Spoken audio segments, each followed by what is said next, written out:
Before you continue watching, I want you to stop for just a moment. Take a slow breath and think about one person. Not someone you dislike, not someone who hurt you in an obvious way. I'm talking about someone whose presence changed something inside you, so gradually that you didn't even notice it was happening. Someone who left every conversation appearing perfectly normal, while you walked away feeling strangely exhausted. Not physically, emotionally, mentally, almost as if your mind had been carrying a weight it couldn't explain. If someone immediately came to mind, don't ignore that feeling. Because today's message isn't about blaming anyone. It's about finally understanding something that many people experience, yet very few recognize while it's happening. Have you ever noticed that some people leave you feeling inspired? You spend an hour with them, and somehow you leave with more hope, more motivation, more peace than when you arrived. Then there are other people who never insult you, never raise their voice, never openly attack you. And yet, after spending time with them, everything inside you feels heavier. Your confidence becomes quieter. Your creativity disappears. Your mind fills with questions that weren't there before. You begin wondering, am I overreacting? Maybe I'm just too sensitive. Maybe the problem is me. And that is exactly where so many people lose themselves. Because emotional exhaustion rarely announces itself. It doesn't arrive all at once. It happens slowly. Conversation after conversation. Expectation after expectation. Small disappointment after small disappointment.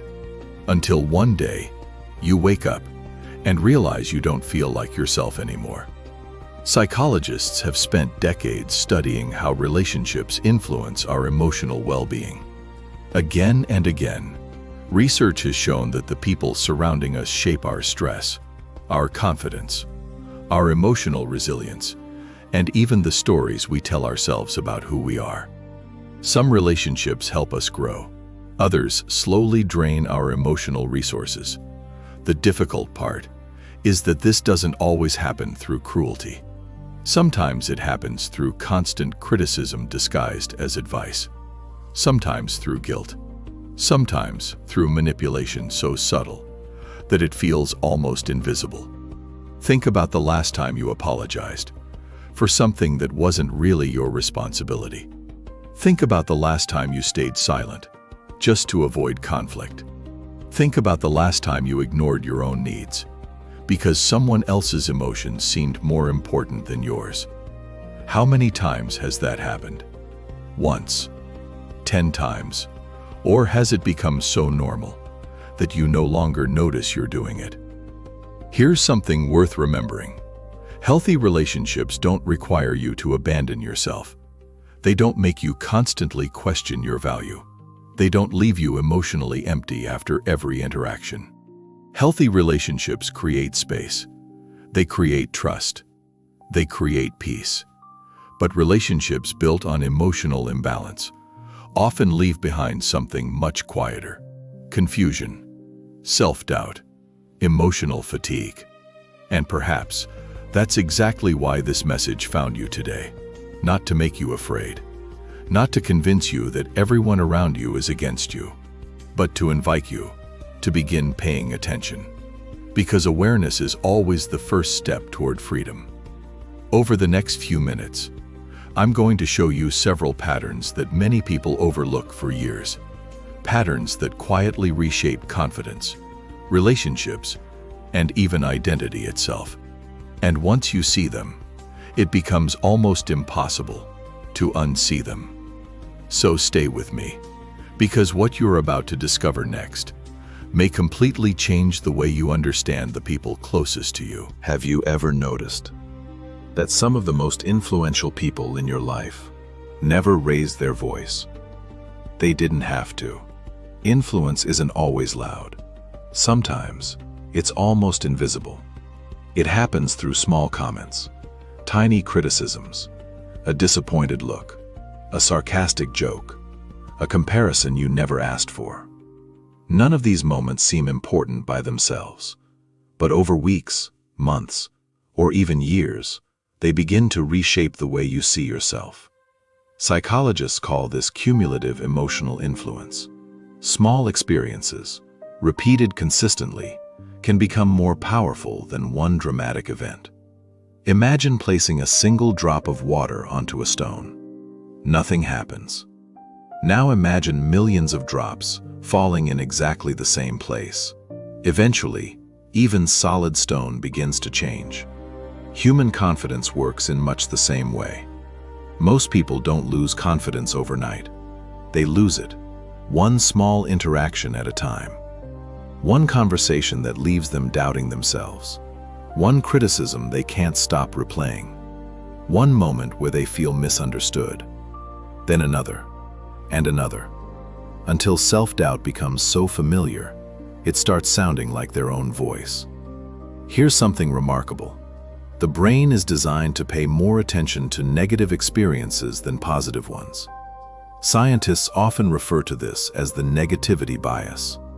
It evolved to help our ancestors survive. Remembering danger was more important than remembering comfort.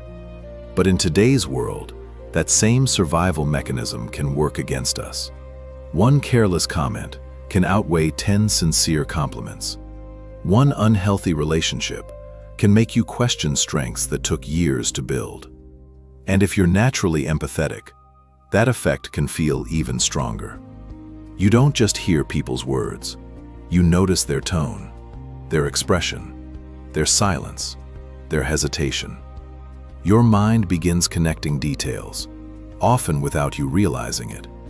This is why some people leave you feeling emotionally exhausted, even when nothing obvious happened. Your brain has been working the entire time, observing, interpreting, trying to understand what feels unsafe. The difficult part is that many emotionally unhealthy relationships don't begin with obvious warning signs. They often begin with kindness, attention, affection, understanding. Only later does the balance begin to change. Slowly, your needs become less important. Your opinions become easier to dismiss. Your boundaries become negotiable. Without realizing it, you begin asking permission to be yourself. Read that again in your mind. You begin asking permission to be yourself. No healthy relationship should require that. Real connection doesn't demand that you become smaller. It doesn't punish honesty. It doesn't make authenticity feel dangerous. Instead, it creates something every human being quietly longs for: safety. The kind of safety where you don't have to perform, where you don't have to constantly explain yourself, where you can finally breathe. And maybe that's why you felt so tired lately. Not because life is asking too much from you, but because you've been carrying emotional weight that was never yours to carry. The question is, how do you know the difference? How do you recognize whether someone is helping you become more yourself, or quietly pulling you further away from who you really are? That's exactly what we're about to explore. Because the next signs are often so subtle that most people don't recognize them until years have already passed. Let's go one step deeper. Because emotional exhaustion doesn't happen without leaving clues. The signs are almost always there. The question is, have you been paying attention? One of the first signs is that you stop recognizing your own voice. You hesitate before expressing your opinion. You replay your words after every conversation. You wonder if you said too much or not enough. Little by little, confidence is replaced by caution. Not because you've changed, but because you've slowly learned that speaking honestly doesn't always feel safe. The second sign is emotional confusion. One day you feel appreciated. The next, you feel invisible. One conversation fills you with hope. The next leads you questioning everything. This emotional inconsistency keeps your mind searching for answers, searching for approval, searching for certainty. And the longer it continues, the harder it becomes to trust your own judgment. The third sign is that your world begins getting smaller. You stop doing things you once loved. You stop calling certain friends. You stop chasing ideas that once excited you. Not because you suddenly lost interest, but because your emotional energy is constantly being spent somewhere else. Think about that. Every person wakes up each morning with a limited amount of emotional energy. Where you invest it determines how you experience your life. If all of that energy is spent managing conflict, avoiding disappointment, or trying to earn someone's approval, there's very little left for your dreams. Very little left for creativity, for joy, for peace. And that's when many people begin believing they've lost themselves. The truth is, you didn't lose yourself. You became disconnected from yourself. There's an important difference. Because what becomes disconnected can also be reconnected. Another sign is something psychologists often describe as emotional hypervigilance. Without realizing it, you become constantly alert, watching facial expressions, listening carefully to every change in someone's tone, trying to predict what mood they're in before they even speak. Your nervous system begins preparing for problems, even when no problem exists. Living this way is exhausting, not because you're weak, but because staying emotionally alert all day requires an incredible amount of mental energy. Then something else begins to happen. You stop asking, "What do I want?" And instead, you begin asking, "What will keep everyone else happy?" That question may sound generous, but if it becomes your only question, it slowly erases your own identity. Healthy kindness never requires self-abandonment. Compassion should include you too. Remember that. Now ask yourself something honestly. When was the last time you made a decision without worrying how someone else would react? If you can't remember, that answer tells you more than you think. Here's the encouraging part. Awareness changes everything.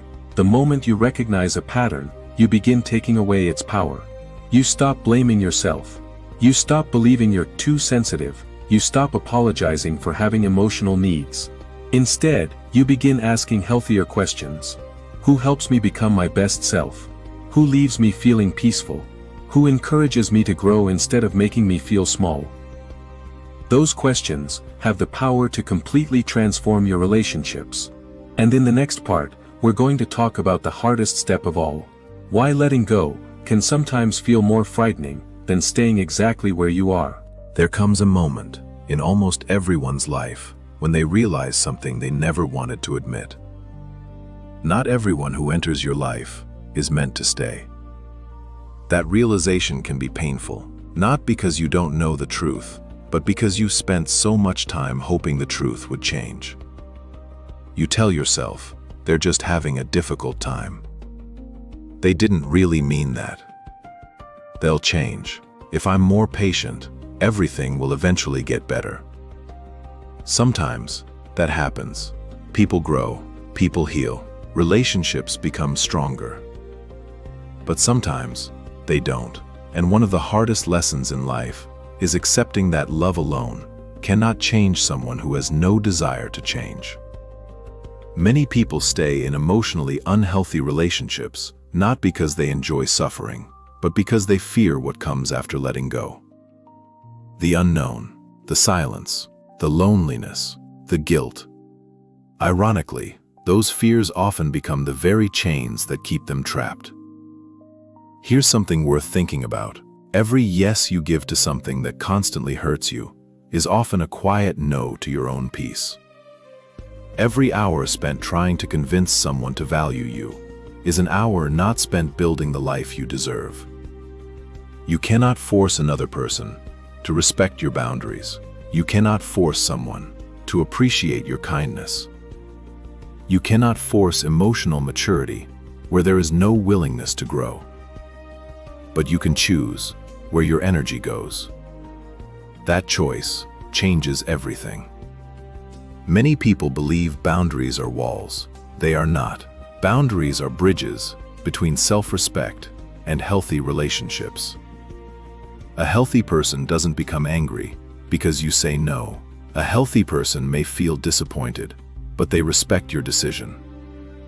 Someone who only benefits when you have no boundaries is often the person most threatened when you finally create them. Think about that carefully. Who became uncomfortable the moment you started respecting yourself? Who accused you of changing simply because you stopped accepting behavior you once tolerated?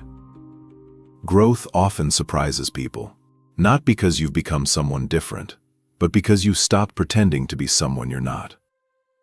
There is another truth that many people discover too late. Peace is expensive, not because it costs money, but because sometimes the price of peace is letting go of what no longer belongs in your life. Old expectations, old fears, old relationships, old versions of yourself. None of that is easy. Real growth rarely is. But every season of your life asks a different version of you to emerge. The person you needed to be 5 years ago isn't necessarily the person who will carry you into the future. Perhaps that's why you've been feeling different lately. Perhaps you've outgrown places, conversations, and relationships that once felt familiar. And that's okay. Growth often feels like loss before it feels like freedom. So don't ask yourself, why am I changing? Ask yourself something far more powerful. What kind of life am I making room for? Because every healthy boundary, every difficult decision, every act of self-respect creates space for something better to enter. And in the final part of this journey, we're going to discover how to rebuild your confidence, trust yourself again, and finally move forward without carrying the emotional weight of the past. Everything we've talked about until now leads to one important question. What happens next? How do you stop carrying emotional weight that was never yours? The answer isn't becoming colder. It isn't shutting people out. It isn't building walls around your heart. The answer is learning to return to yourself.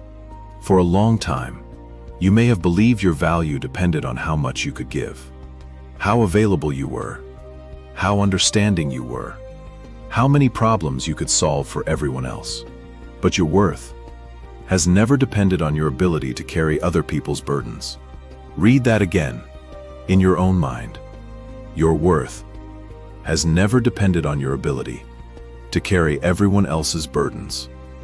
Some people will only know the version of you that always says yes, the version that never complains, the version that always sacrifices, the version that forgets their own needs. When you begin changing, those same people may say, "You've changed." And they're right. You have changed. You're becoming someone who understands that kindness and self-respect can exist together. One does not require the absence of the other. Here's something remarkable. The moment you stop chasing acceptance, you begin attracting healthier relationships. Because confidence changes the way you move through the world. Not loud confidence, not arrogance, quiet confidence. The kind that no longer needs constant approval. The kind that knows, I deserve peace. I deserve respect. I deserve relationships where I don't have to pretend. Close your eyes for just a moment, if you can.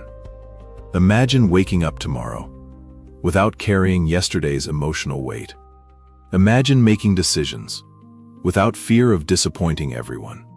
Imagine speaking honestly without apologizing for existing. Imagine feeling peaceful, not because your life is perfect, but because your heart finally belongs to you again. That future isn't as far away as you think. It begins with one decision, one boundary, one honest conversation, one moment where you choose yourself without guilt. Healing isn't about becoming someone new. It's about remembering who you were, before fear, before self-doubt, before the opinions of others became louder than your own voice. Perhaps that's the real message you were meant to hear today. Not that the world is full of people trying to take something from you, but that you have more power than you realize. To choose who has access to your time, your attention, your trust, and your heart. Every day, that choice is yours. And every time you choose peace over chaos, self-respect over people-pleasing, clarity over confusion, you reclaim another piece of yourself. Little by little, day by day, you become stronger. Not because life becomes easier, but because you stop giving away the parts of yourself that were never meant to belong to anyone else. So tonight, before you go to sleep, I want you to ask yourself one simple question. Who do I become when I stop living for everyone else's expectations? Sit with that question. Don't rush the answer. Sometimes, the most important answers arrive in silence. If this message resonated with you, and you are choosing to move forward with greater awareness, leave the word reclaimed in the comments below. Not for me, for yourself. As a reminder that today, you chose to begin coming home to the person you were always meant to be. And remember, the strongest light isn't the one that shines for everyone else. It's the one that never stops shining. Within you, there is one final truth that very few people ever realize. The greatest transformation in your life will not happen the day other people change. It will happen the day you stop waiting for them to. For years, perhaps you've believed that one apology, one conversation, or one moment of understanding would finally give you the peace you've been searching for. But peace doesn't begin with someone else's behavior. It begins with your decision to no longer allow your happiness to depend on it. Think about how much energy you've invested trying to explain yourself, trying to be understood, trying to prove your intentions, trying to earn appreciation.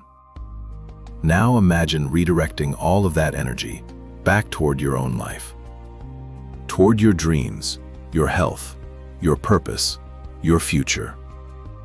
How different would your life look 1 year from now? Many people spend decades waiting for permission to become who they already are. Permission from family, permission from society, permission from people who are still searching for themselves. But here's the truth. No one can give you permission to become yourself. That decision has always belonged to you. There will always be people who misunderstand your choices, people who feel uncomfortable when you stop sacrificing yourself, people who preferred the version of you that never said no. Don't mistake their discomfort for your mistake. Growth often changes relationships, not because you've become selfish, but because you've become honest. And honesty reveals what was always there. As you move forward, remember this. You cannot control how people see you. You cannot control what they think. You cannot control whether they understand your journey. But you can control the peace you protect, the boundaries you honor, the life you choose to build. One healthy decision may not change your life overnight, but repeated consistently, small decisions create extraordinary futures. One boundary, one honest conversation, one act of courage, one moment of choosing yourself. Those moments become habits. Habits become character, and character creates destiny. So if you've been waiting for a sign to start living differently, perhaps this is it. Not because this video has all the answers, but because something inside you already knew the answer before you pressed play. Trust that quiet voice. Protect your peace. Choose relationships that help you grow. And never apologize for becoming the person you were always capable of becoming. Your next chapter begins with the choices you make today.